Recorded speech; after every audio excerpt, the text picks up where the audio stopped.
তো WhatsApp guys, কেমন আছেন আপনারা? আশা করি সবাই ভালো আছেন, আমিও ভালো আছি। তো 2টা মিনিট আমি আসছি।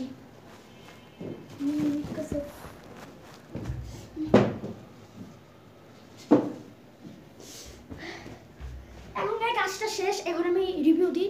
তো আসসালামু গাইস, কেমন আছেন আপনারা? সবাই ভালো আছেন। আমি ভিডিও বানাবো এখন তালহা। তো চলো আসি ভিডিও বানাইতে। চলেন আজকে আমরা গোলকিপার কেমনে ডান বাম থেকে সব আমরা এই ভিডিওতে আজকে বলে দিব।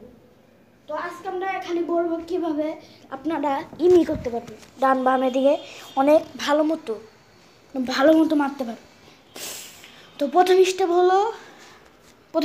বলি। প্রথম স্টেপ আপনাদের সোজা দাঁড়াতে হবে, আর এমন করে এই যে আমার মতো এমন করে দাঁড়াতে হবে, এমন করে দাঁড়াতে হবে। আর হাত দুটো এমন করে, এমন একদম দুটো হাত, এটা মতো আমার ফোন